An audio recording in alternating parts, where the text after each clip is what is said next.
I stay bout it, I'm not pouting. Break through walls and climb it mountains. If you want it, scream it loud and show this world what they've been doubting. Never waiting on the world to catch up to me. Leave it in the rear view. I wish that it was up to me. The world would never fear new. Okay, welcome back to the Brain Tainment podcast. Today I'm very fortunate to be chatting with Dr. Phil Jauncey. And let me assure you guys, you're in for a real treat today. Widely regarded as Australia's foremost performance psychologist, having worked closely with some of the biggest corporate and sporting clubs here in Australia and globally for that matter. He's also been described as one of Queensland's most dynamic presenters, and that his contagious passion for life has an overwhelming ability to leave guests wanting more, which is very much the case for myself as I began to dive into his world and his work in preparation for this conversation today. His CV is very extensive, to say the least, but just to give you a little bit of an idea, Phil has been given the call up to work with companies like Ray White, LJ Hooker, Origin, almost all of the big banks here in Australia, and a whole host more. From a sporting perspective, he was a psychologist with the Sri Lankan cricket team in 2018.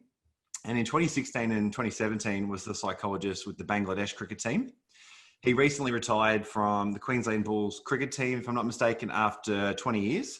He was mental skills coach with the Brisbane Lions AFL side from 94 until 2008, and the sports psychologist with the Brisbane Broncos NRL team from 93 for 15 years, and resumed working with them in 2017 and 2018.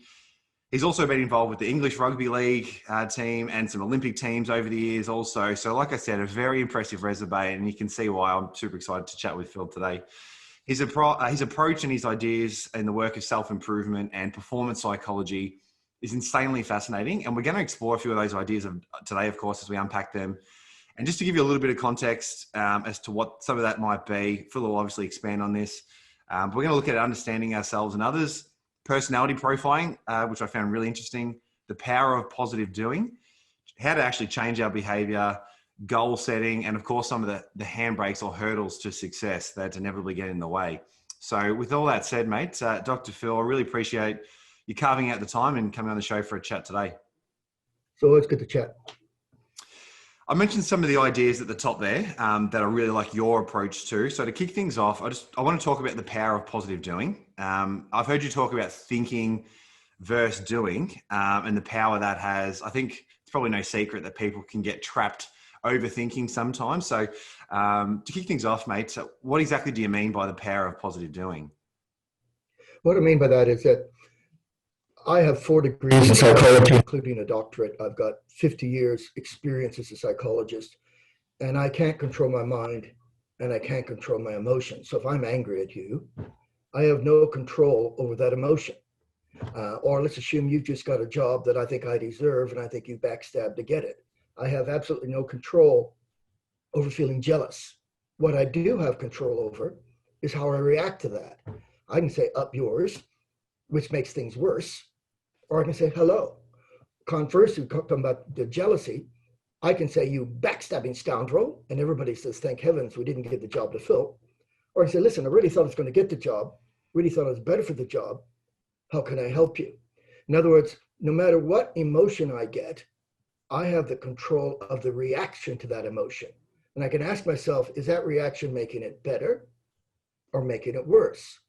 So one of the things I teach is we have absolutely no control over emotions and thoughts. Matter of fact, I even go further on this. I emphasize that if you can't see it, you can't fix it. I've never seen a jealousy. I've never seen a anger. I don't even talk about depression. I talk about people depressing. Life's like being on a water ski behind a motorboat. The only thing you don't want the motorboat to do is stop, because when it stops, you sink. So when we're depressing, if I talk about depressing, I can fix it. If I talk about feeling depressed, I can't fix it. My dad was a psychologist, and years ago, a man came to him and said, oh, Dr. Jauncey, I've fallen out of love with my wife. I want to divorce her. My dad said, fine. What do I want you to do for the next 5 days? Do something special for your wife every day. Like what? Take her out to eat, buy her some flowers. On the 6th day, we'll talk about divorce. He came back on the 6th day, said, Dr. Jauncey, I'm embarrassed. My dad said, why? Well, I fall in love with my wife. In other words, what had happened, he was waiting to feel romantic to act romantically, where it was the other way around. when you act romantically, you feel romantic. And so absolutely everything that we do is our fault. How we feel is not. Now, I'll talk later on about how our brain works and how our brain deals with that. But at this stage, it's really emphasized that I always have the choice to do plan A or plan Z. Now, my plan A is speak quickly, tell unbelievably bad jokes. For example, why'd the guy call his girlfriend hinges? Why's that? Something to adore. Why'd the guy get rid of his vacuum cleaner? It sucked. It sucked. Now, my point about that is that I can always speak quickly, tell bad jokes. I could have had a really, really bad day. Let's assume my wife picked on me. I always tell people when my wife and I got married, we had something in common. She loved me and I loved me. And let's assume that I had a headache. Whatever was going on, nothing stops me speaking quickly, telling bad jokes. And I tell this story often about over 15 years ago. My son, Timothy, was 18 at the time and had been playing indoor soccer, and he broke his elbow and he got it rewired. And he was coming down our carpeted steps and we just watched him and he slipped. So he twisted to protect his elbow, hit a pot plant, severed his kidney, ICU. Now, fortunately, rhinologist saved his kidney as well, but I was running a 2-day course the next day. And I was speaking about Timothy, but I was speaking quickly, telling really bad jokes. And somebody said, how can you be so upbeat with your son in hospital? I said, would it help Timothy for me to be downbeat? They said, well, no. Would it help me to be downbeat? Well, no. Would it help you for me downbeat? No. So I should be downbeat. Well, everybody knows when you don't feel good, you can't act good. I said, okay, people. Let's imagine that everybody here is so depressed. Life sucks so much you need 3 straws. And a fire breaks out. And you know if you don't leave, you're going to die an excruciating, horrible death. How many of you say, well, I would leave, but I'm depressed. I'll wait till I feel better before I leave. Or I say, let's be positive. I got a bar of gold bullion for you. And each one of you, if you get it within 120 seconds, you can keep it. But if you don't, you miss out. How many of you say, well, I would go, but I'm depressed? You can see it in the looks in their faces. They had this idea that they've been taught that until you feel good, you can't act good. And I always have 2 questions I ask people. Question number 1, if you're arrested on charges of trying to be successful, would there be enough evidence to convict you? Would the barrister get up, listen, Your Worship, Phil Jauncey talks big, wins. He's never done anything. And the question number 2 is this: is what you're doing getting where you want to get? So if I say to somebody, listen, I want to get to that wall, but I go in this direction. You say, well, hang on, Phil. You said you want to get that wall. Yeah, I did. But the evidence is wrong. And it's like the teenager. My parents keep treating me like a child. Well, I wonder why. Because their evidence is like a child. So the power of positive doing teaches people that the fortunate thing is absolutely everything that we do is our fault. And so if what we're doing is not working, we can change what we're doing. Now, sadly, I talk about winners and losers in life. And the difference between a winner and a loser is winners say everything I do is my fault, so if it's not working, I'll fix it. Losers say it's not my fault. Now, winners don't always win. For example, Grant Hackett a few years ago broke a world record and came second to a guy named Thorpe. No, he wasn't a loser. If you break a world record, you've done the best you can. As a matter of fact, we actually talk about the difference between aims and goals. And my aim at the end of this podcast is I've helped people. That people, that's really been useful. But I have no control over that. Somebody might say, well, listen, I don't want to listen to that old dinosaur. Or conversely, we've already sold our cow, so we have no use for your bull now. I mean, I have no control over the reaction to me. But I do have control, because my aim is why I'm doing it. Aim to win, aim to make a sale, whatever it might be. But you don't have control over that. Aim to win, like Hackett.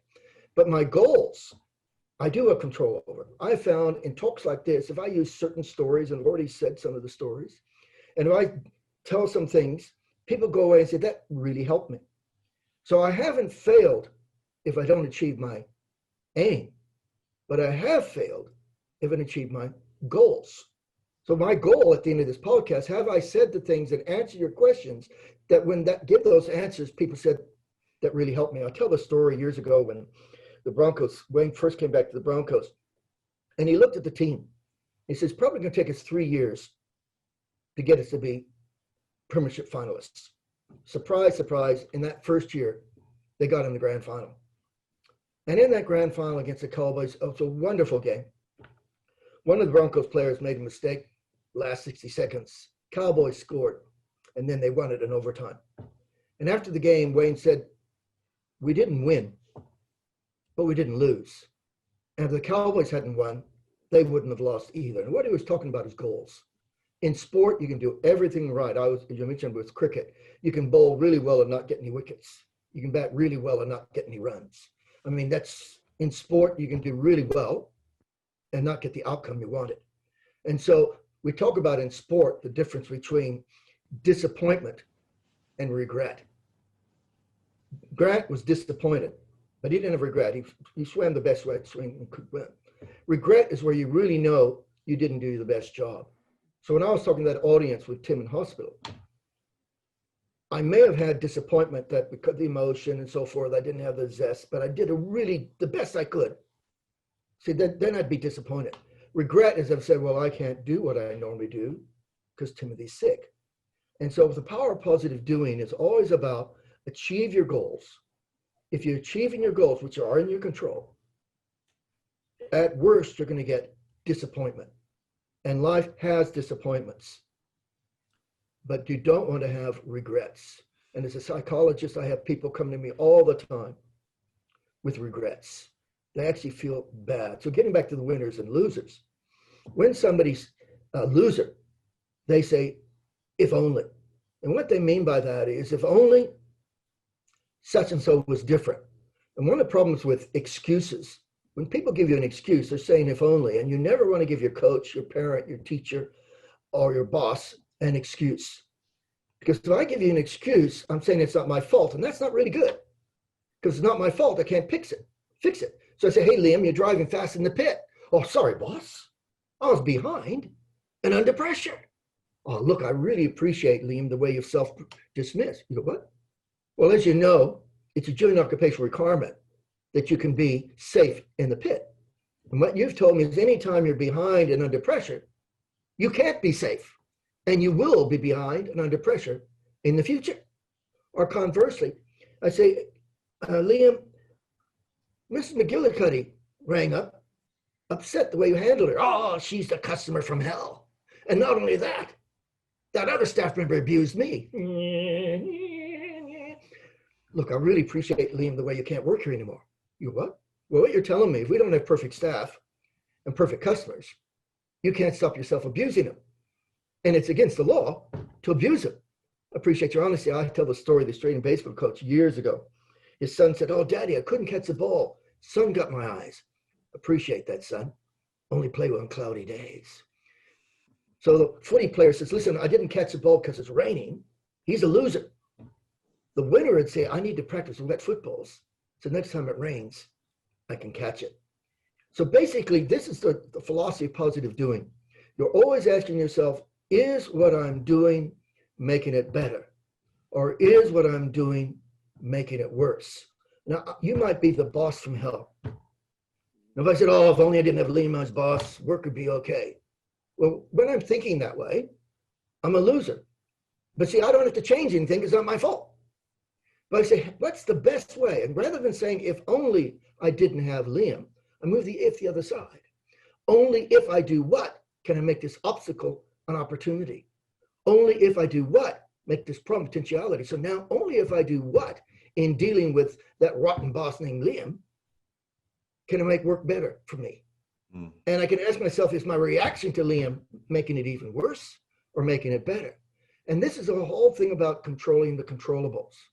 So getting back to when I was worried about Tim, I could say, if only I wasn't worried about Tim, I'd give a good presentation. Or I could say, only if I do what can I do my best to make this presentation worthwhile? Anyway, that's as an introduction, power of positive doing, not power of positive thinking. Mate, that's fantastic. I really, really like that. It makes the conversation around positive psychology really tangible, and you can retain that sense of agency, which I think is really important. And as soon as you let go of that sense of agency, of like you said perfectly, being able to control the controllable, then your ability to act almost goes out the window. So I think it's a really good foundational place to start, is to realize what's controllable and to stay in that lane. And almost using that as a starting point. The rest hopefully will ensue. So really good place to start.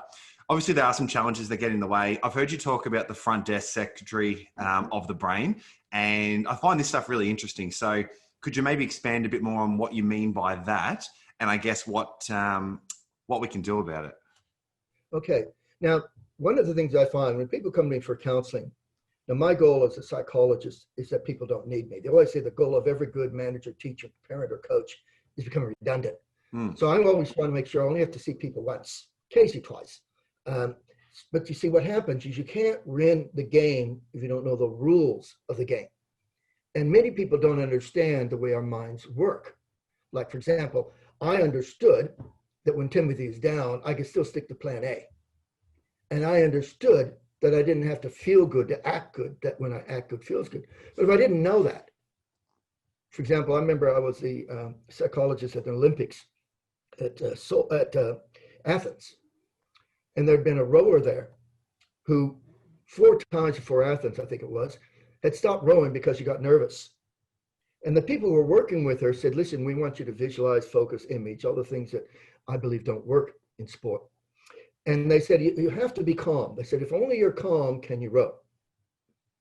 Now, what are the odds in front of 3 billion people being calm? And so what happened was she said, I'm not calm, therefore I can't row. Now, the other 7 rowers weren't calm, but they did row. And one of the things I'll talk about in a second is that nerves are just fuel. You don't want to get rid of your fuel. You need fuel to perform. And so what happened was the brain, I'll talk about this in a minute, the brain says, when I give you fuel, do you want to use it to succeed or fail? For example, the fuel in your car is really good, but don't take a match to it. Exactly same fuel, but it'll go quite different reaction. So based on this, what I want to do is teach the rules of the game. So there's 3 basic rules about the brain that once you understand that, life is much, much easier to deal with. Now, the first one that you just mentioned, how does the brain determine what thoughts to give us? Now, first, you got to understand this. Our brain is our willing slave. So our brain always says, master, what do you want? Now, as I mentioned before, my view is if you can't see it, you can't fix it. So I'd never say to a staff member, you're undisciplined, you're lazy, or whatever. The reason I don't do that, or you have a bad attitude. See, I've never seen an attitude. I've never seen a lazy. I've never seen a discipline. And the other reason you never say something to somebody like that is because you're judging them.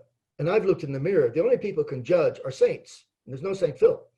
So what I would say is, listen, I notice you haven't done 2 to 3 things.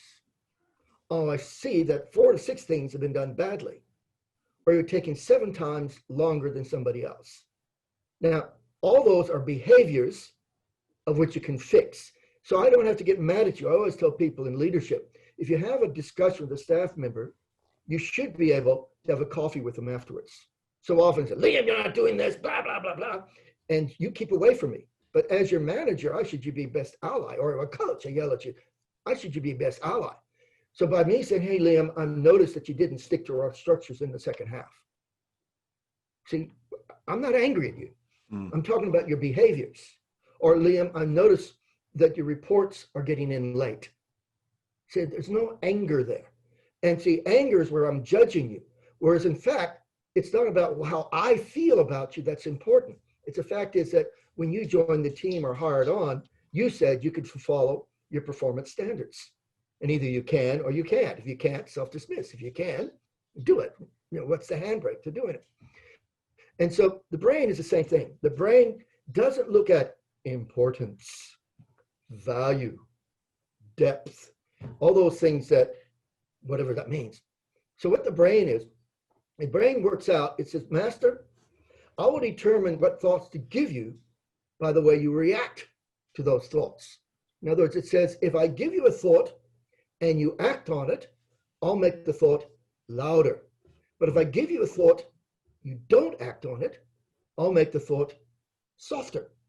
So for example, and I call this the front desk secretary of the brain, as you mentioned before. It's actually called the brainstem reticular formation, but I talk to footy players. Anyway, so what it is if I'm your secretary and I give you a message from Fred Blogs and you don't ring him, and I give you another message from Fred Blogs, you don't ring him, and I give you a third message from Fred Blogs, you don't ring him, I'll stop giving you the message. But if I give you a message from Sam Smith and ring right away, I keep giving the message.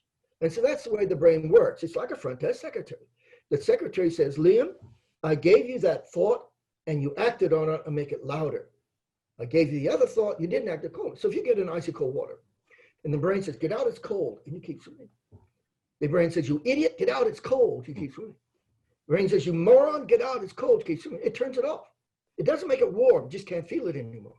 But if you get out right away and put your toe in the water, it feels colder. Because by you getting out, you told the brain, I want to know the temperature of the water. Or if every time the phone rings, I pick up a cigarette. As soon as the phone rings, the brain says, Master, you need nicotine. Master, you need nicotine. But if every time I pick up the phone, I pick up a carrot. Brain says, Master, you need carotene. Master, now it's equally addictive. But people say, no, nicotine's far more addictive than carotene. But see, the brain doesn't know that. Matter of fact, when I tell people, where do mistakes come from? And they give me this puzzled look. Where do mistakes come from? I say, oh, mistakes come from practice. See, I never accidentally swear in Russian. I don't speak Russian. Most people in the sports they're involved in, I can't make their mistakes because I've never practiced them. So if I swear like a trooper all my life and become a priest, I'll be saying, here's the effing Eucharist.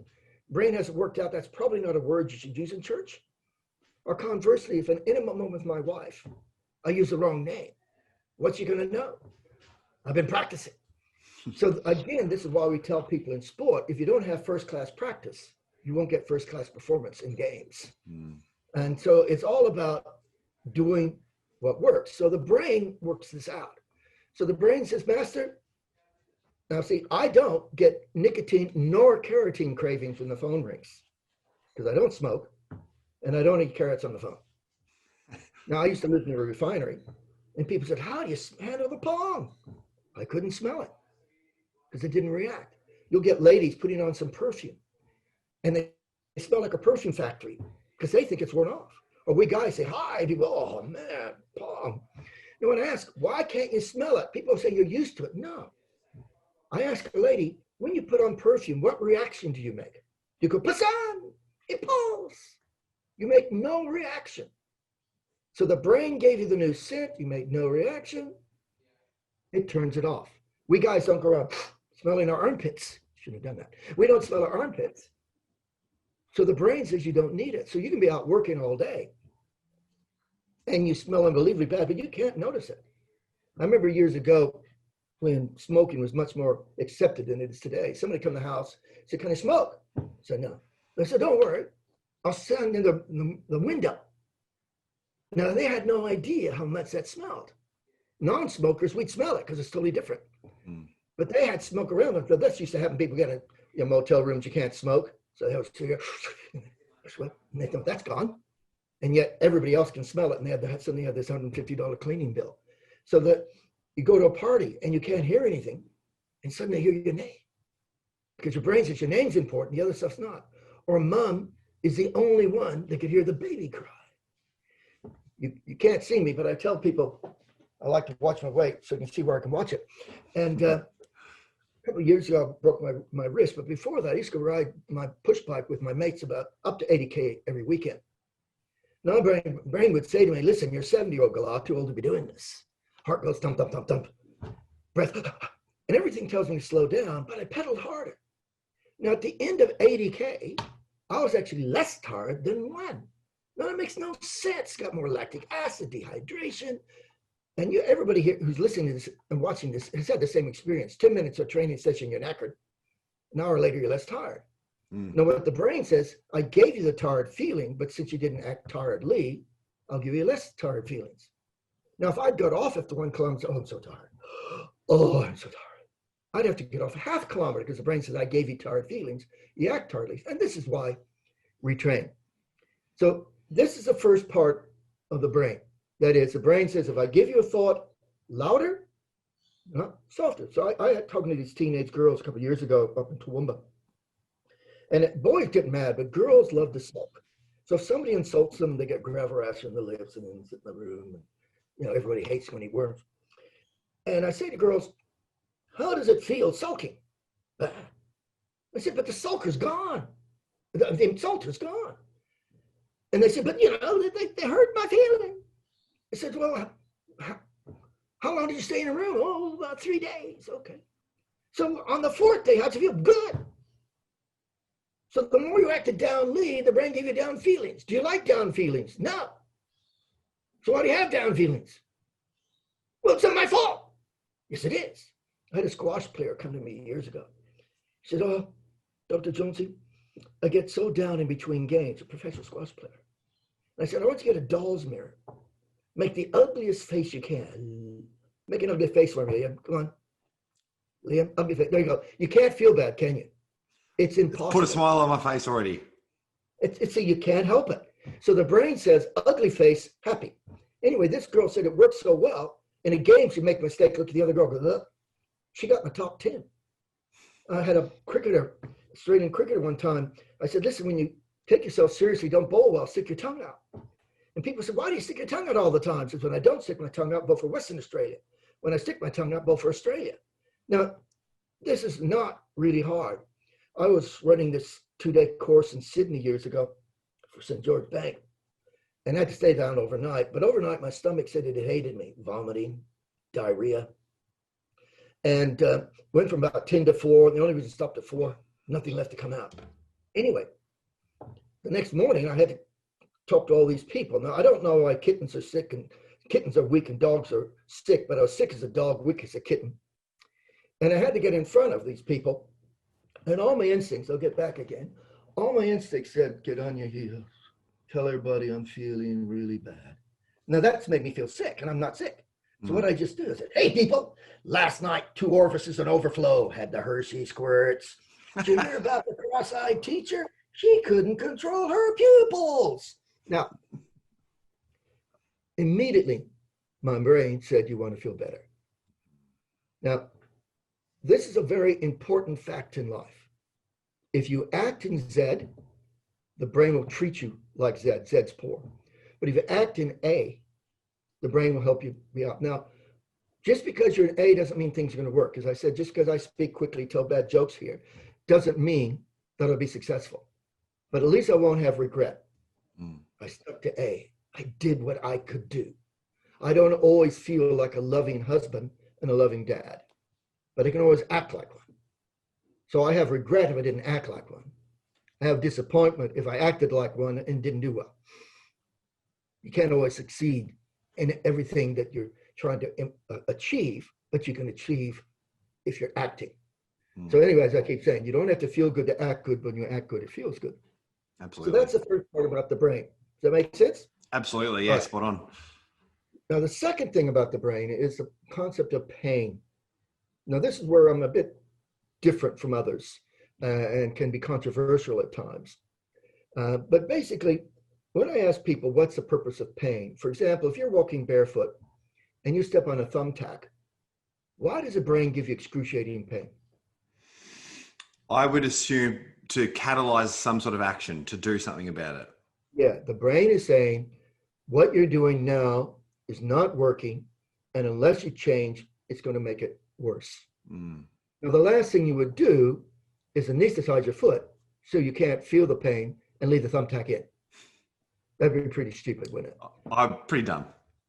Now, if you only had a stone in your shoe and you pull the stone out, instantly the pain disappears, correct? But if you pull the thumbtack out, the pain doesn't disappear. Why is that? I'm not too sure. Well, because you still have injury. You need to disinfect the injury, You need to protect the injury. So when you put the stone up, there's no more injury. All done. When I felt pain, I was acting angrily towards you, jealously towards you. I'm sure the guy driving unsafely in the pit felt pain.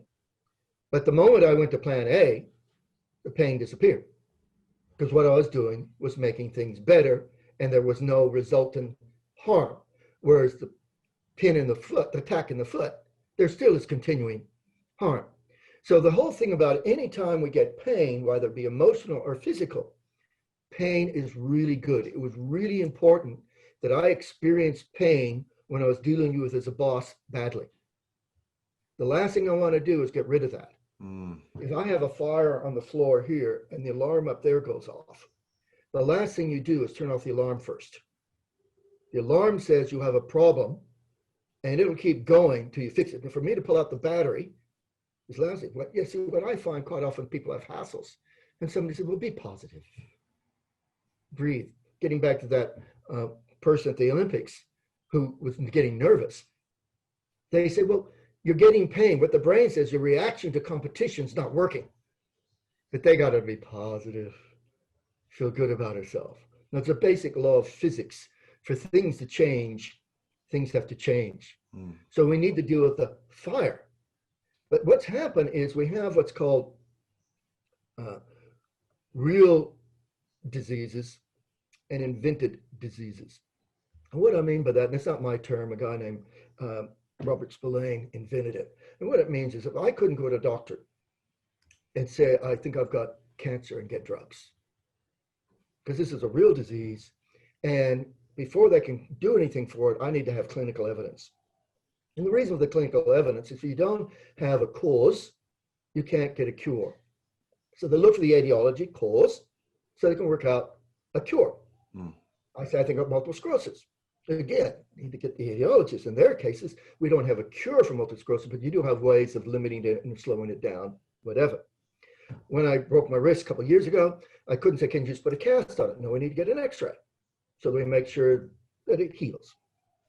But if I go to a doctor and say, listen, my marriage is breaking up, this is what's called an emotional condition, right? This is an invented conditions. You can't see them. So if it's a condition, they don't worry about a cause. Now, if you don't find a cause, what can't you get? An outcome, a cure. You can't get a cure. You need the both C's. You need the cause to get the cure. No cause, no cure. So if I go to a mechanic and I say, listen, my car's making a lot of noise. He says, well, listen, let's put a couple of banana peels into it to make it quieter. It's not going to fix it. But when he says, oh, I can notice that your venturi's not working, it's affecting your carburetor. Now, by him working out the cause, he's going to generate a cure. No cause, no cure. When I was having trouble with you as a boss, I'm saying, what's the problem there? What can I do? As I started calling causes of my pain, I can come up with some cures. Maybe not fixing it, but certainly making it better. So I go to a doctor and say, listen, my marriage is breaking up. I'll leave with a prescription. No, there's nothing wrong with me. And what there's a view is that people believe when you have emotional issues, if it's just something easy, I mean, there are emotional issues caused by hormones and chemicals and all sorts of things, pituitary glands, so forth. I'm not talking about that stuff. I'm talking about where we just don't feel good. Those girls, when they were sulking in their rooms, felt pain. And the brain said, since you're acting painfully, we'll give you more pain. Now, what they need to do is address the pain. Me sulking isn't working. So I need to come up with a better strategy. And so I need to deal with the fire, not the flame. So if I go to a doctor, say my knee's hurting, immediately he gives me more pain. That's not because he's cruel. Physios do this the same. They wait till it hurts and push harder. Now, it's not because they're cruel. It's because the more pain they can generate, the more they understand the cause. So therefore, they can come up with rehabilitation, a cure, or at least make it more manageable. Now, if I go to a doctor and say I'm depressing, notice I use the word depression, not the noun, because I've never seen the noun. He'll think I mean depression. And immediately he says, oh, this is a condition.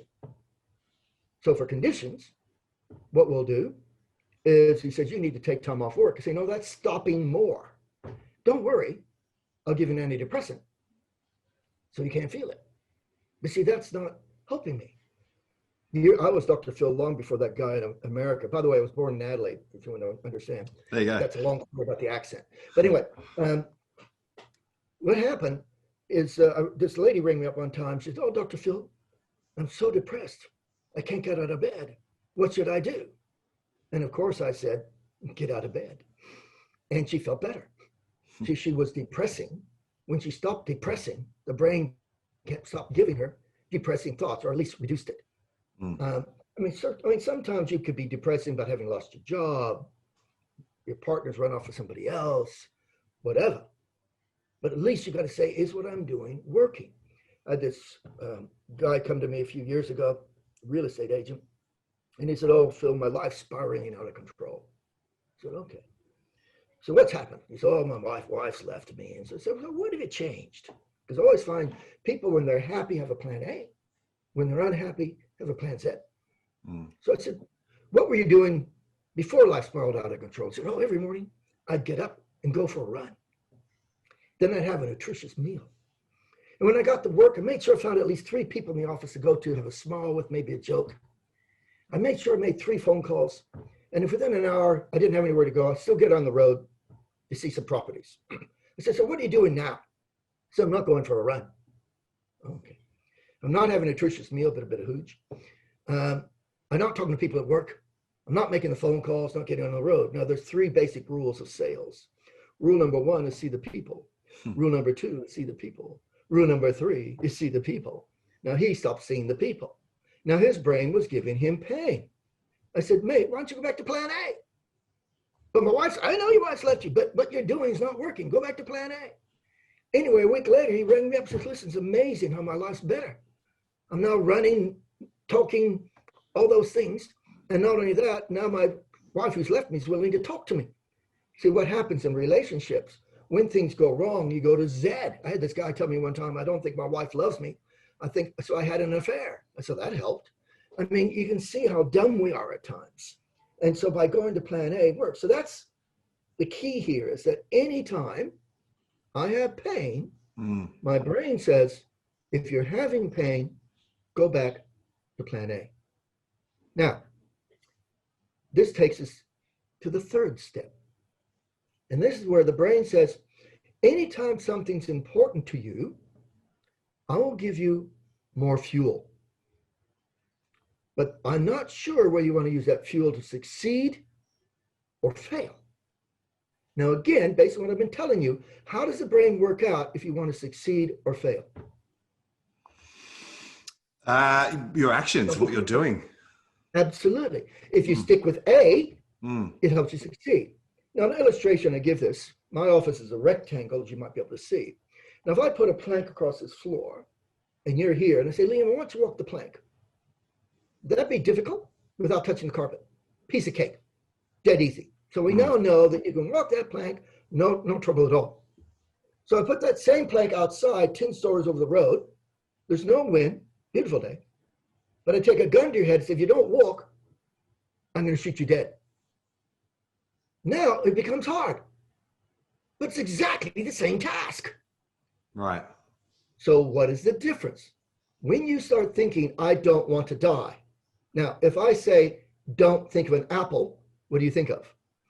An apple. An apple. But you see, it's not the thought that matters. So if somebody stands up, when we're walking, we always look ahead and lean forward. That's what the brain says. So it's our computer does it. If I tossed a tennis ball to catch, you lean forward and catch it. So the brain always says when you want to achieve something, you always lean towards your goal. So if I'm a batsman in cricket, I'm leaning towards the bowler.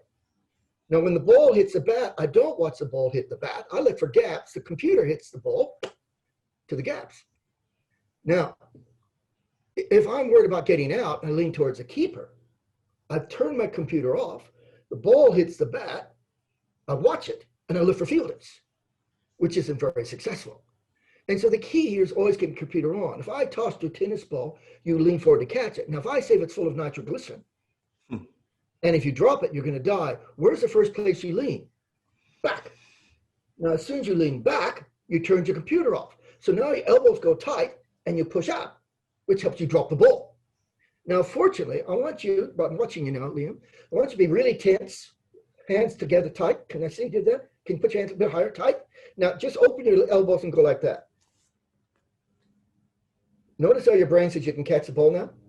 Mm-hmm. See, what happens is it's almost dead easy to reboot your computer. So that what happens is that the moment you lean forward to reboot, it's like if your battery's dead, doesn't start your starter motor, doesn't get your engine going, doesn't get your prop set going, doesn't get your wheels going. What happens, if you push the car, get the wheels going, get the prop set going, assuming you have a manual, engage the clutch, starts the engine, charges the battery. So like me speaking quickly, telling bad jokes, rebooted my computer when Tim was in the hospital when I felt crook. And so you can always reboot your computer. So what the brain is saying is, are you going to A or Z? So as soon as you lean forward, after a couple of steps, you find it could go forward. Now, we're not in the right situation, but when I give this to audience, I get people to stand up. And I say, listen, I want you to stand up. And when they stand up, I say, lean on your heels. And you feel bad. And I say, get in a stance. Stance is where you put your left foot forward, and your balance. And as soon as you get in the stance, you feel good. Now, the key here about this is that people call performance anxiety, they think it's bad.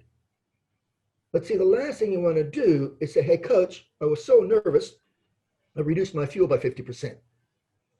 See, if they, rather than saying those swimmers didn't swim well because they're nervous, which makes sense, if they said those swimmers didn't swim well because they had too much fuel, that makes no sense.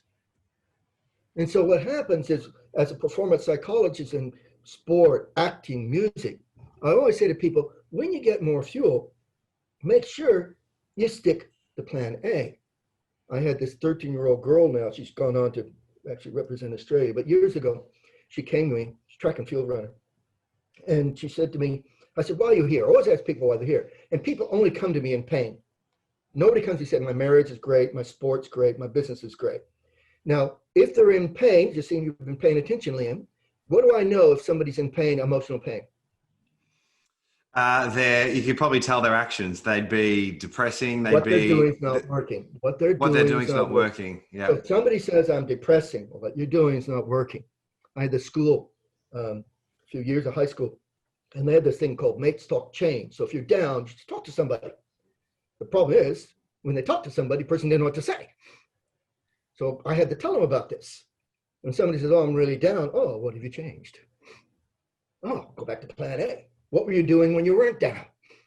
You know, this is pretty simple. A baseball player said to me once, it's not rocket surgery. I find it hard to say rocket science nowadays, but the same guy said a leopard doesn't change his stripes. Anyway, the point here is that what the brain is always asking you, which one to go. So I said to this girl, why are you here? She said, I get really nervous. I said, nothing wrong with that. That's fuel. She says, no, I vomit. Well, that's not good. I said, when you go to the lower meets and you run fast and don't vomit, what do you do in the car? I talk rubbish. Okay. And when you get to the track, what do? I run around and talk to other kids. All right. And said, when you go to the important meets, what do you do in the car? I'm quiet. And when you get to the track, what do? I stick to myself. See if you got this straight. When you talk rubbish in the car, run around at the track, you run fast and don't vomit. When you're quiet in the car, quiet at the track, you run slowly and you vomit. And you want to run fast and not vomit. What do you think to do tomorrow? She's going to Queensland track meet.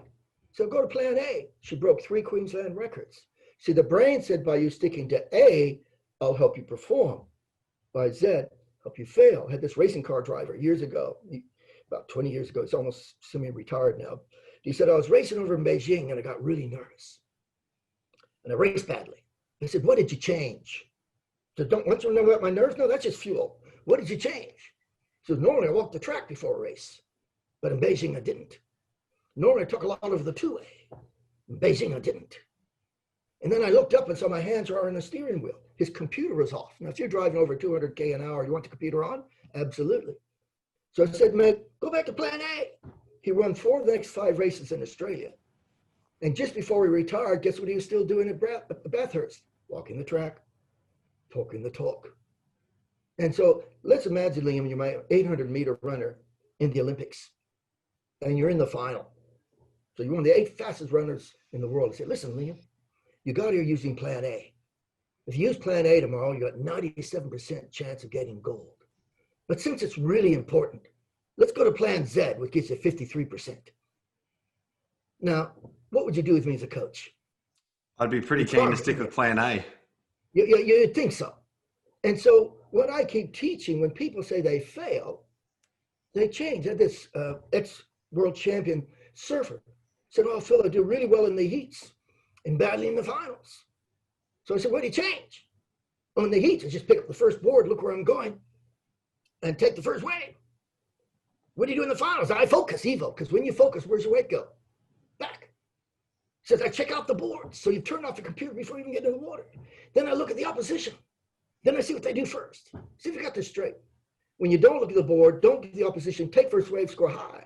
When you do look at the board, do look at the opposition, don't take first wave, score low. You want to score high. What do you think you do tomorrow? I said, go back to plan A. I had another surfer that said to me, oh, Phil, Dr. Phil, I get really scared surfing in Tahiti. I said, how do you surf if you're not scared? He said, like this. How do you surf if you are scared? Like this. I said, go like this. He said, that it? I said, yes. In Aussie rules. Now, I find it really interesting.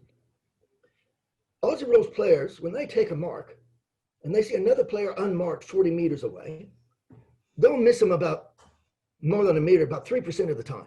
Mm. Now, what's the accuracy in the AFL kicking for goal from a mark? About 53% last I checked. Now, are the skills any different in kicking for goal? Notice you don't kick for a player, but kicking for goal and kicking to are the skills any different? No. Identical. So why do they kick worse? Now, what I've just told you. Well, the pressure's on and their performance, their habits change. Pressure. How much does it weigh? What do you know? Come on, be a performance psychologist.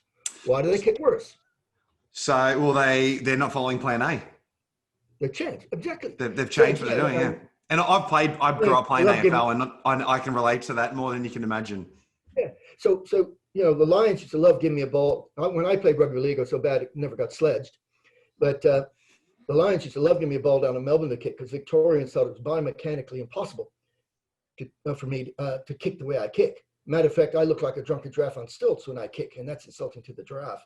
Now, I could never be out of form in Aussie rules, could I? No. To be out of form, what do you have to be? In form, correct?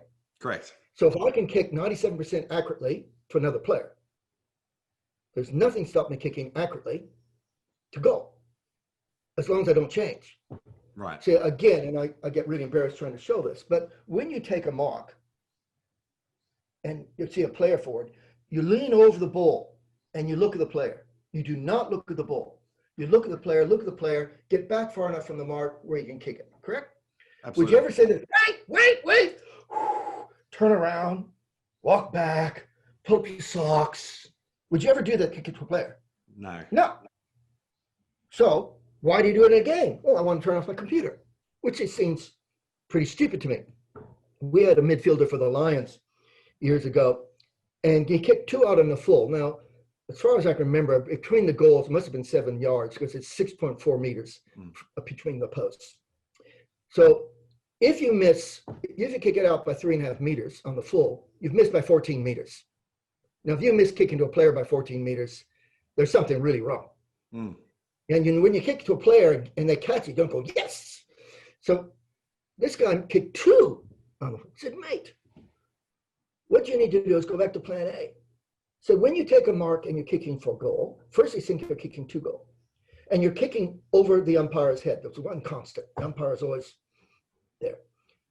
Don't turn around. Don't look at the ball. And don't take your time. It took him 15 months before he missed his first shot for goal. Wow. And that because a little midfielder is 55 meters out. And he hit the inside post. So in 2 years, he went from kicking less than 50% to kicking over 97%. So why would you, when you're kicking for goal, go to Z like the 800-meter runner I was just talking about? Why would you? Well, why do you have to look down, keep the ball hands in between? Well, you got to be balanced. Well, if you kicked another player, never do that. Why are you doing that? Well, everybody knows you need to concentrate. Well, turn your computer off. Another illustration I give this is in music. Now, if I'm a clarinet player, practicing in front of the mirror, because I have a concert at Carnegie Hall in 2 days' time. All the skills I have in front of the mirror, exactly the same in front of Carnegie Hall. There'll only be one difference. In front of Carnegie Hall, I'll have more fuel. Now, remember, when you get more fuel, you tend to get more tense. And if you get more tense, you tend to self-sabotage. And here's the third part of the brain. The brain says, when I give you more fuel, if what you're doing is not working, I will give you pain. If you try to fix it, I will give you even more energy to succeed. But if you don't try to fix it, I will help you self-sabotage. So going out to being known as a rules player, when you're kicking for goal badly, how does that feel? Bad. Pretty shit. When you're kicking to a player successfully, how's that feel? Good. Normal. Yeah, Now, good. as you start doing all that routine kicking for goal and you feel bad, the brain says, now, Liam, try to fix it. So if you immediately smiled, whatever, feel better. Like when you went like that, immediately your brain felt better. As soon as you leant forward, looked at the plank, you felt better. And so what happened is that people keep going to Z, and they made it worse. And so this midfielder had been going to Z. I remember one game we're down by 6 points, and Jonathan Brown took a mark about 60 meters out, an oblique angle.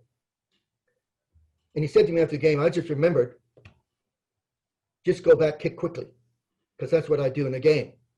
Half forward, top kick. Now he kicked the goal.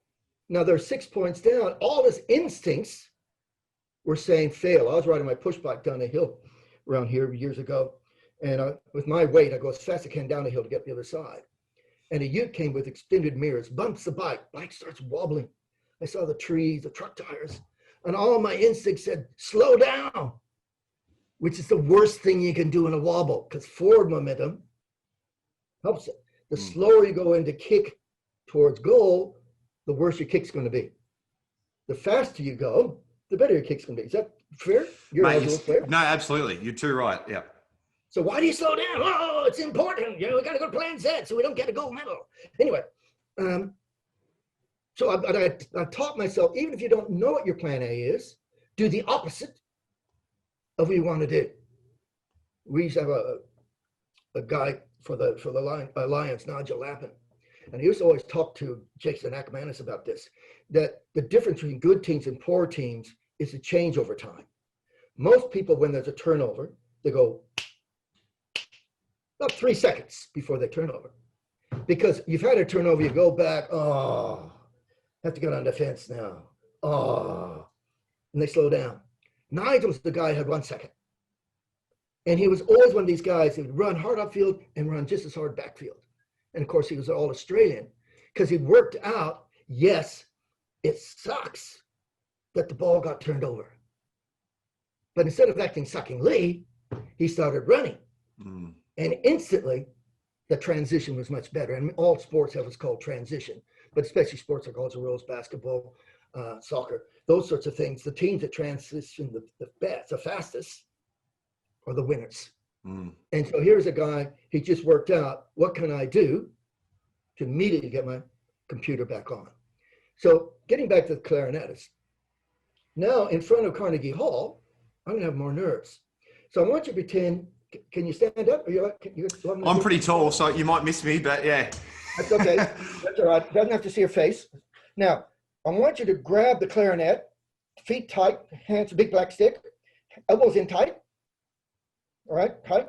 Now just put your non-dominant foot forward. So I'm right foot, so I'll put my left foot forward, lean forward, elbows wide, and lift up the clarinet. Notice how your brain says you can play clarinet. Now, you can sit down again. My point about that is that I worked with the ANAM, Australian National Academy of Music, and the Australian, the Melbourne University did a study of my stuff. And they said, Phil, we found one surprising thing. We weren't surprised that the group you worked with did better than the group you didn't work with. What surprised us was they both had the same amount of performance anxiety. See, traditionally, if you have anxiety, you need to reduce your anxiety. But as I said, why reduce your fuel? See, the brain gave that clarinetist more fuel. It's like if I have a microphone, I don't change how I speak. The microphone just gets it louder, what I'm saying. So the last thing he said, well, now I'm on the microphone, better change how I talk because, you know, it's a microphone and the audience wants something different from it so that you can hear everything I have to say. Now, obviously, that'd be pretty stupid to do. So people tell me, you know, one thing we know about you, Phil, wherever you are, your joke's always that bad. All right? You know why people call me a bubble? I'm a drip with a swell head. Anyway, and by the way, you can tell I'm not two-faced because wouldn't be wearing this one. Now, my point about that is everybody knows me about bad jokes because that's me. So basically, there's another story talking about the going down the bike. Another story, my wife and I are in Canada a few years ago, and we're way off the beaten track, middle of the forest, on this small little trail in the forest. And about 40 meters in front of me, I saw this big black mama bear and her cub about half her size. And I must have leaned back because I was scared. And all my instincts were wrong. They said, run, which says, bear, get some exercise before you eat. It said, scream, bear, here's where your food is. Freeze, bear, here's some easy food for you to get. I had no idea what to do, so I stood up and got in its stance. That's with my non-dominant foot forward, leaning forward. And my brain instantly said, sing. So I went, the hills are alive with the, and Mama Bear went, but Baby Bear kept coming with the sound of music.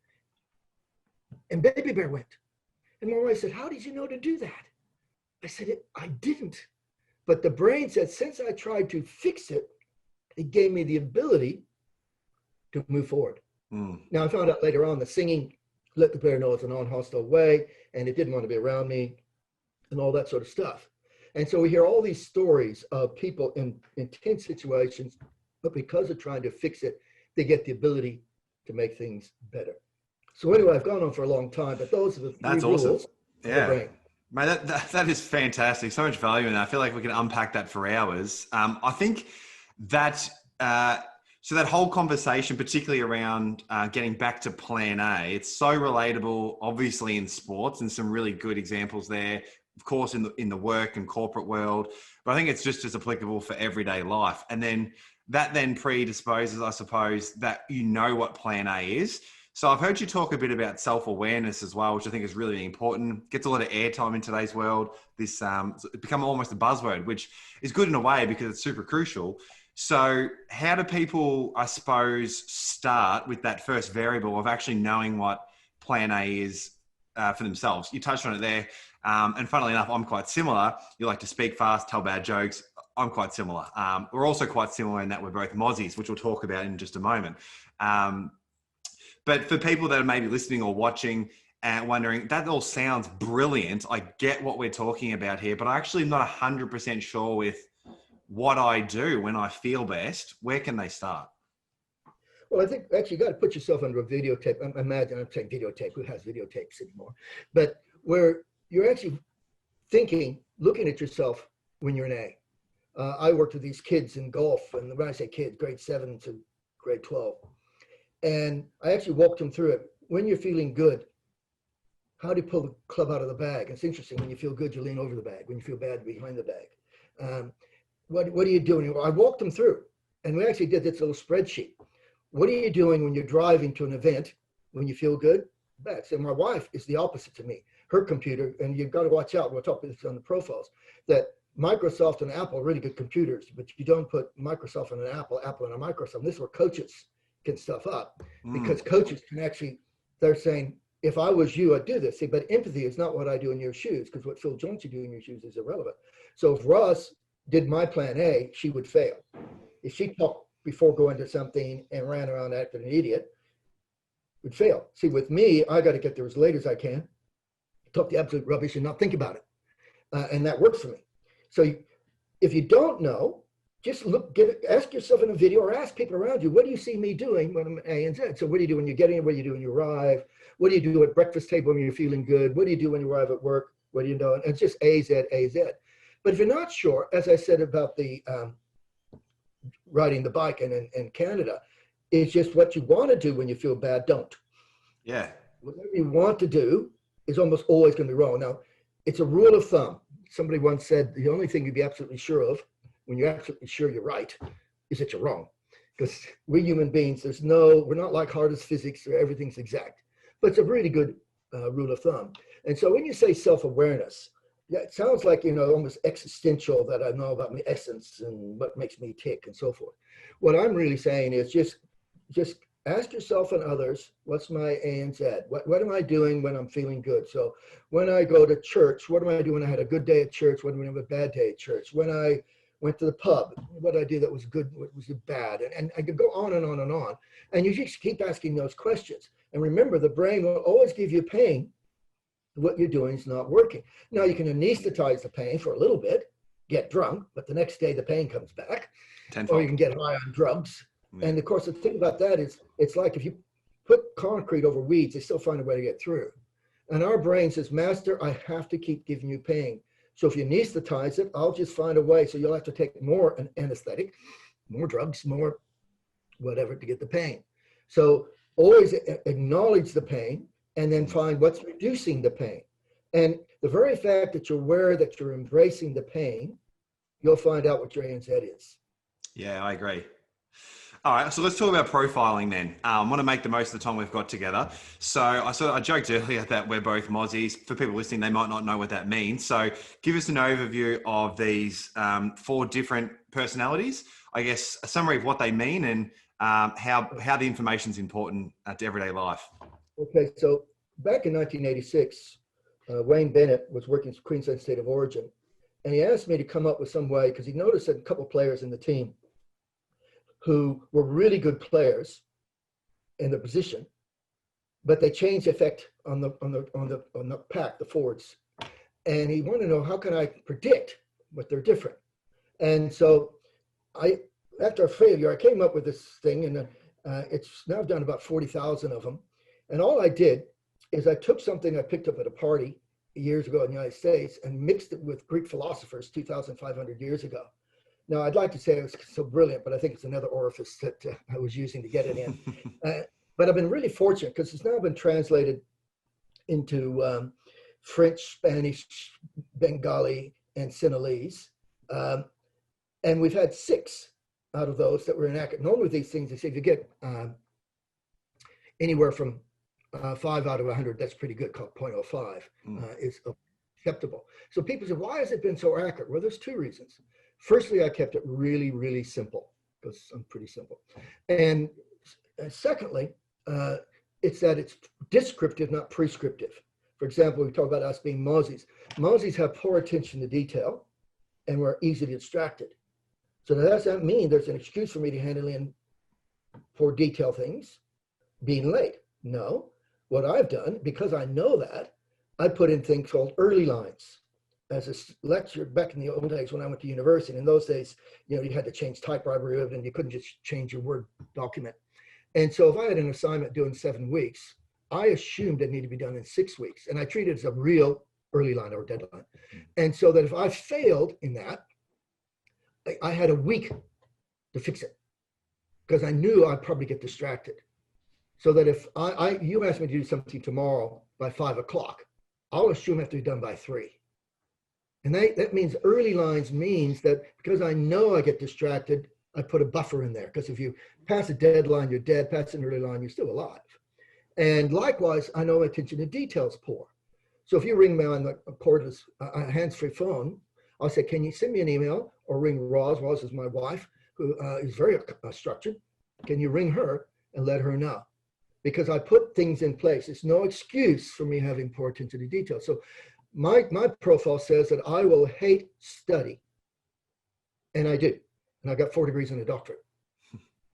Because my lecturers never cared whether I liked study or not. It's like in cricket, there's a ball or the bat, care how you feel. Likewise, my profile says that I hate writing assignments. And again, I've written 3 books. I've got lots of articles I've written. So if the profile had been prescriptive, say, Phil, you shouldn't go to uni. You shouldn't write books. And that's what I get really annoyed when do that. But you can actually, there are certain jobs, if somebody said this job requires a lot of attention to detail. It's not me. I remember I was working for a company one time. They wanted me to do a lot more tender documents. And because as a tender, a committee designs a horse, ends up with a camel. Well, Tinder documents are like that. Everybody got their bits in. So you had to find the horse and the camel. I could do that. And they said, Phil, we want you to do that full time. And I'm a people person, and sitting in front of documentation, writing things out wasn't. So I just told him I wasn't Elvis Presley. He didn't love me Tinder. And so that was a wrong job for me. So there's certain jobs when people describe, I said, it's not for me. Likewise, as a coach, I know that because I'm so big picture, I have to give details for the people who are detailed. Because as a coach, I'm talking more than just my own personality. So anyway, I dug up this and I found that there's two major bipolar scales where we differ. You have people like me that are very external. I'm verbal. I learn by doing, not by watching and listening. After a game, I don't want to debrief. I want to move forward. My wife is internal. She learns more by watching and listening. And she wants to debrief the game before she moves forward. Now, I keep telling people there's no good or bad profile, because my profile emphasizes that I move forward. So which means I don't fix problems. I don't listen enough. Now, conversely, my wife doesn't speak up enough, doesn't move forward enough, because she goes, so now it's a paralysis. Now, because I talk and move on, I have a higher self-esteem than people below the line. So what happens is that people below the line, it's got an x-axis when you draw it. It's just, I used to count up the numbers in each quadrant. Anyway, what happens is the people who are below the line, and the more unconfident you are, you go more below the line.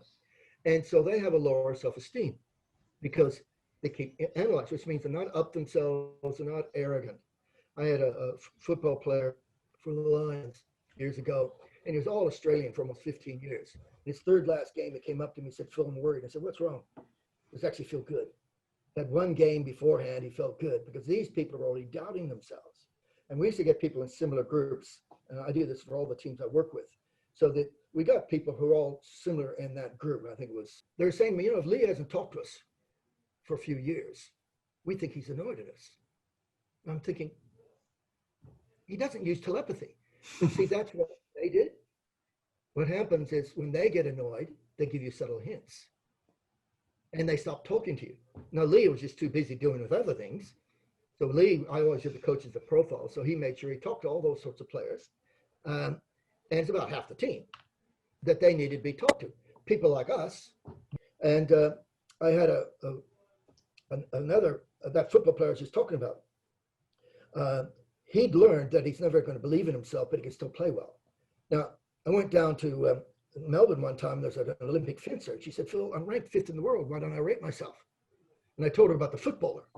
When I told the footballer about her, he said, welcome to the club, baby. And so I had a Bangladeshi cricketer. He said, oh, I don't feel confident. And I mentioned an all-Australian top cricketer who didn't feel confident either because it was his profile. He said, oh, he's a very good cricketer. And that cricketer, that Bangladesh cricketer, went out and got a century. Because what had happened, they thought they had to feel confident to play confidently. Now, the good thing about that group is they're never arrogant. They're not up themselves. They take responsibility. People above the line like us, we quite often don't take responsibility, and we can be arrogant. And so it's no good or bad. It's like you bring a big, strong player on, you lose somebody small and agile. You bring somebody small and agile, there's no good or bad profile. Right. So that's the difference. The other difference is you have structured and unstructured. Now, if you're like me, I learn inductively. That is, if you want to show me how to tackle, show me somebody tackling well. The structured people, they want to step 1, step 2, step 3. Now, Sherlock Holmes was never deductive, was inductive, despite Watson saying brilliant deduction, Sherlock, because he went to the crime scene. So the way we learn is big picture. Don't give us too many details. For example, as a basketball coach, I'd take the kids up to the basket and say, where's the easiest basket in basketball? And they say, oh, about 45 degrees, about a meter away from the basket. That's the easiest shot. So on defense, where do I want the opposition to be? There, good point. Where's the hardest shot in basketball? Oh, right in the corner. So where's the defense? Where do I want to put the opposition? In the corner. Now, all the big picture people love that, but the other kids say, can you give us a play sheet? They need details. So my wife learns by what, when, how. I learn by why. And so you have to learn that there are differences. Universities and school teach what, when, where, how. And so that used to make me do really poorly because I was trying to learn in their way. And of course, you put the wrong software the wrong way. Once I finally said, when a lectures, don't write on the notes. I said, why is he saying this? And when I was reading a textbook, I'd read all the words and couldn't remember a word. So I'd look, what's the page trying to tell me? I reduced my study time by 66%, and I increased my marks by 50%. In other words, I was working less, getting more. And so what happens is when we look at those things, you come up with 4 profiles. And we don't have time to go in depth because, as a matter of fact, I actually tell people that I only let people do profiles either in one of my presentations or for somebody who really understands it. For example, you mentioned Jason Ackermanis, he understands it. Lee Matthews, Wayne Bennett, they understand it. So I'll do profiles from, I have companies that have been doing it for years, but I don't others do it because I'm worried that somebody will take it prescriptively rather than descriptively. So what happens, you get the 4 types. You mentioned Mozzie. I'm a Mozzie. You're a Mozzie. Mozzies buzz around, very distractible, which means we don't think on the job. So we're the ones that have to do the best first class practice because we never think and play. So we have to have good instincts. And so we're very distractible. And I mentioned before, all those things are put in place to help that. So when you think Mozzie, you think buzzing around, no pattern, no distinction. And yet our brain knows as Mozzies that we have a subroutine working. Sometimes, in junior sport, coaches that get people 3 weeks try to change players. There's a 15-year-old girl, hockey player, and she got selected for Victorian Regional under 17s. And she was a Mozzie. She goes, blah, blah, blah, and her instincts would catch things. Yeah. Because the computer, say what happens when we're walking in the jungle, the brain knows we're not paying attention. The subroutine watches for that arrow coming or the tiger in the bushes. We didn't even realize when we went back why we went back. So when our computer's on, we have good instincts. Now, she was a Mozzie, but the coach, and she would be singing, fooling, and go, no, you must be quiet and serious. You must follow the ball. And she rang me up because she knew me. Her dad, I knew her for her dad. And she said, should I do that? I said, no. Tell her the strength performance psychologist said, you did. And I showed her an ice hockey keeper who was always fooling around and stuck his leg out, caught the ball and shot because his computer caught it. See, this guy was a thinker, and we'll talk in a minute. Thinkers think about what they're doing as they're doing it. Mozzies don't. Anyway, that girl not only made did well on the regional side, made the Victorian side. And yet the coach, by being well-meaning, put it on it. We had a coach, a Queensland coach years ago, had a young kid from state high school made Sheffield Shield when it was actually a competitive competition. And when he was a fast bowler, he hated the batsman. So he said to this young high school kid, you got to hate. But he was a Mozzie. And so he got dropped. The coach said, I didn't have it. John Buchanan came in and used my profiles. He said, oh, no, you got to have fun. That bowler played for 10 years for Australia. Now, the coach meant well, because he said, I made it to the top level by hating. Obviously, that's an ingredient to make it. Now, conversely, if that kid had been the coach coaching that fast bowler and said, you got to have fun, it wouldn't have worked either. So that's Mozzies. Now, that coach is what we call an enforcer. Damn the torpedoes full speed ahead. Now, these people have a really thick skin, and they get it done. And they have they'll call a spade a shovel. And enforcers are good, but they're also very close to getting angry, because the big thing about an enforcer is being in control. And when they're not in control, they get angry. So if I was playing an enforcer, I'd niggle him, so he gets mad at me. So he's plays me, not the game. I had a state league, a rugby league coach say to me, you get so angry at players not doing things. He's an enforcer. And he was saying, if only the player do the right thing. I said, mate, you got to move the if to the other side. Only if I do what? In training, I'll stop him doing that. Now, as an enforcer, that put him back in control. See, when the player's in the wrong thing, he had no control. By him being back in control, he stopped yelling, and they won a premiership. Simply by enforce. So enforcer's greatest strength is drive. The weakness is they don't always listen. I had a bowler one time for Australia, and he said, Phil, I'm an enforcer. What's that mean? It means you're stubborn. No, I'm not. Anyway, so you can see how that works. So both Mozzies and enforcers love to talk, don't like to listen, don't like being sedate. Then you get down to what's called a thinker. A thinker is like that coach or something before. They need structure. My wife's a thinker. She needs to get there early, needs to know what's expected, needs to have a plan, needs to have structure. And as she gets more confident in that structure, she goes an enforcer. So you find players that are thinkers as the games gets closer. I talk about this thing where a butterfly, when it changes, metamorphosis, when it changes to from a caterpillar or a butterfly, it goes through metamorphosis. And what happens is these players go from being a thinker to enforcer, and we'll talk about feelers in a second, to mozzie. So that as they get closer to the game, they get more in battle mode because they're more confident. But thinkers need to go through it. Now, thinkers often, a footballer once said, I can't get any sleep. And what he was doing, he was thinking about the game. Generally, you know, when you think about things, you don't fix it. It's really, if only I hadn't made those mistakes. I said, listen, get out a pad and pen, spend 5 minutes, say, what did I do in the second quarter? What do I do in the third quarter? How do I fix it? Now, the brain says, since you're going to fix it, I'll help you sleep. See, when he wasn't fixing it, the brain gave him pain and kept him awake. And so it was just a simple thing, but thinkers think a lot, don't speak up. So they're having problems, they don't tell you, and they get pain, and it puts them down. And finally, you get feelers. Now, feelers are unstructured. So enforcers, structured external, thinkers, structured internal, mozzies, unstructured external, feelers, unstructured internal. Now, I got feeler in me. And the biggest thing about a feeler is we're worried. I'm worried that my biggest worry is that I haven't helped you with this podcast. I've let you down. And so I don't want that to happen. And so my biggest concern is that I've let people down. It's not what they think of me. Now, problem with that is feelers. If a coach yells at a feeler, he says, I should quit because I shouldn't be here. I'm letting you down. And feelers in games, when they make mistakes, they want to withdraw because they think they're letting their teammates down. And it's really important for feelers. And that's why we get people in similar groups, whether rugby league, basketball, Aussie rules, whatever, and get them to say, how do you do your demons? So it's really get that all Australian player, talk to younger players, how do I handle my demons? Or the feelers, how do I handle my demons? Mozzies, how do I handle my distracting demons? Enforcers, how do I handle my angry demons? There's always things that you can do to handle your demons. And so the feelers' greatest strength is they're very good team people. They don't want to let people down. So anyway, that's basically the 4 types. There's no good type or bad type. And when I go to teams, we do that so the coaches understand. For example, I had a Sri Lankan coach said, Phil, is this guy structured, unstructured? Because in bowling, they'll get him to go across like this, or tell them what to do, or tell them why you're doing it. I love it. That's awesome.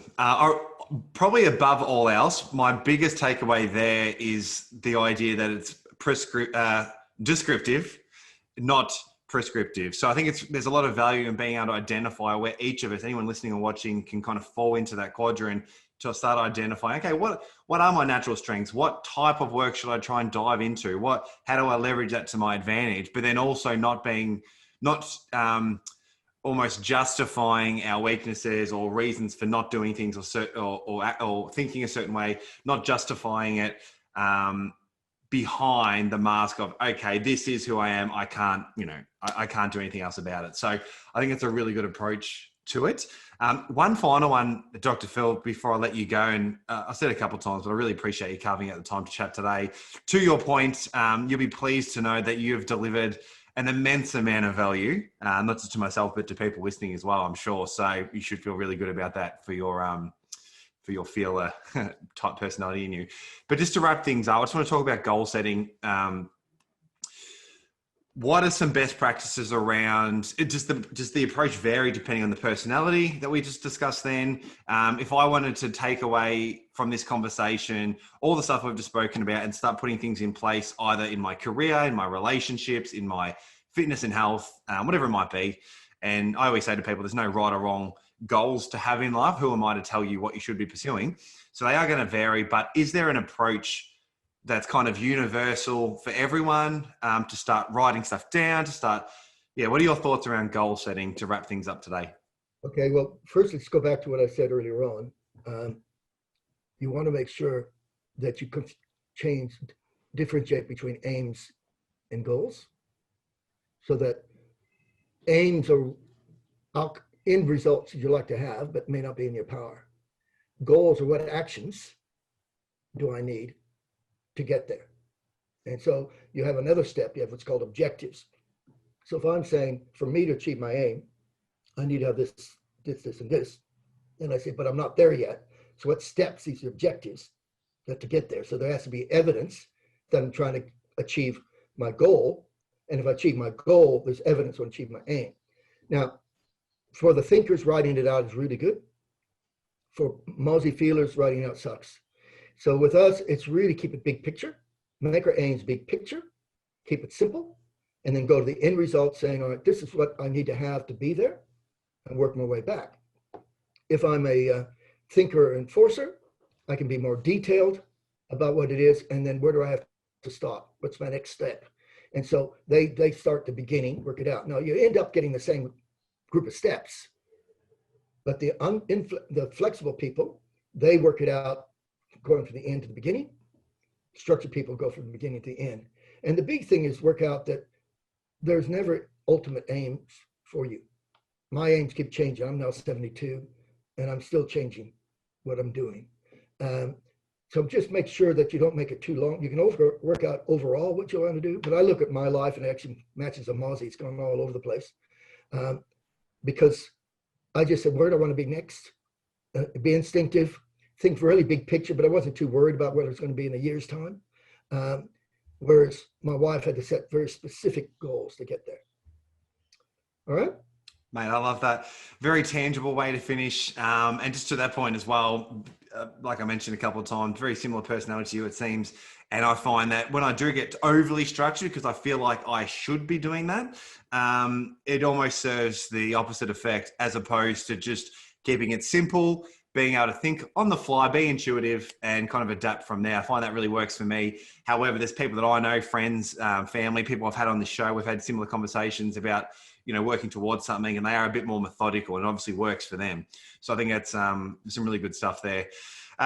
Dr. Phil, once again, really appreciate you coming on the show. Hope you enjoyed it.